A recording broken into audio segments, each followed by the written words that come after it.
Ndagushimiye wowe udacogora kubana natwe umunsi ku wundi mu biganiro tubagezaho ahangaha, uri uw'ingenzi kandi uri uw'agaciro, wumve ko ngushimiye mbikuye ku mutima. Nawe mushya rero ndagusabye ngo ukore subscribe kugira ngo ujye ubana natwe mu biganiro byacu byubaka, abahasanzwe bo barabizi ko tubagezaho ibiganiro by'umumaro kandi hari byinshi bagiye bahungukira aha hantu. Mboneyeho no kubifuriza Noheli nziza ntabwo irarangira, ndetse mbifurize n'umwaka mushya muhire wa 2026, ibyo mutaboneye mu mwaka wa 2025 muzawubonere mu mwaka wa 2026, uzababera umwaka mwiza, umwaka w'imigisha, umwaka w'amahoro. Uyu mwanya rero tugiye kugaruka ku nsanganyamatsiko y'amahoro mu kiganiro gitoya, ikiganiro kigufi, ikiganiro kitarambiranye. Njye mugiye kubana ni Joshua, muhaye ikaze rero. Ikibazo twibaza, dutangiye twibaza, kiragira kiti: ni irihe tandukaniro ry'amahoro Yesu atanga n'ay'abantu bahana ubwabo? Niba uri umwizera uragenda usobanukirwa, kandi niba utizera nabwo uragenda usobanukirwa. Icyo ngusaba ni ukubana natwe, ukanda subscribe, ukanda like, ndetse utugezaho n'igitekerezo cyawe muri comment. Dutangiranye ijambo ryo muri Bibiliya cyangwa umurongo muri Bibiliya muri Yohana 14 umurongo wa 27. Haragira hati: mbasigiye amahoro, amahoro yanjye ndayabahaye. Icyakora simbaha nk'uko ab'isi batanga, imitima yanyu ntihagarare kandi ntitinye. Mu buzima busanzwe bwa buri munsi, akenshi iyo tuvuze ijambo amahoro twumva ikintu kinini cyane nubwo kidafatika ariko gikubiyemo byinshi. Amahoro nubwo tuyabonesha amaso yacu, ariko tuyabonera mu byo atera cyangwa azana, bitabarika bifatika.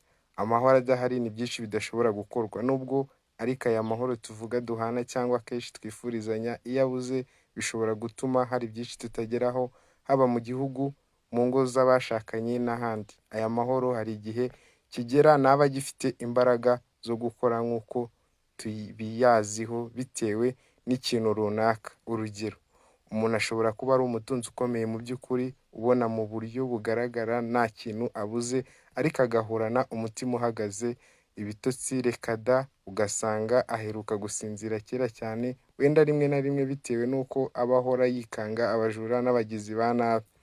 Hari ubwo kandi icyaha umuntu yakoze nacyo gishobora gutuma nubwo afite byose ariko mu mutima we akabura amahoro rwose, agahora asuhuza umutima we, gutuza muri we bikabura. Ibi ngibi abizera bo barabizi cyane. Iyo umuntu yakoze icyaha agenda abura amahoro mu buryo butandukanye. Mu butumwa bwiza uko bwanditswe na Yohana ibice 14 duhereye ku murongo wa 27, tuhasanga amagambo Yesu yabwiye abigishwa be ubwo yabasezeye asoje umurimo wari wamuzanye wo gucungura ikiremwa muntu ku isi, maze agiye gusubira mu ijuru ababwira amagambo y'ihumura ati: mbasigiye amahoro, amahoro yanjye ndayabahaye. Icyakora simbaha nk'uko ab'isi batanga, imitima yanyu ntihagarare kandi ntitinye.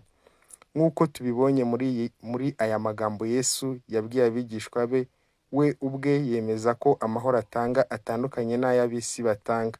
Mugenzi wawe ashobora kukwifuriza amahoro akabivuga ku munwa gusa, nyamara mu mutima we akwanga cyangwa atayakwifurije koko, ahubwo akaba ubwo aca inyuma akakugambanira, bakakugirira nabi, kandi mu mvugo ye yakwifurije amahoro. Mu ndamukanyo zacu akenshi hari ubwo wumva inshuti yawe ikubwiye iti gira amahoro, cyangwa se ati amahoro amahoro, cyangwa ukumva umushyitsi wagusuye aragusezera agira ati mwirirwe neza musigarane amahoro. Ariko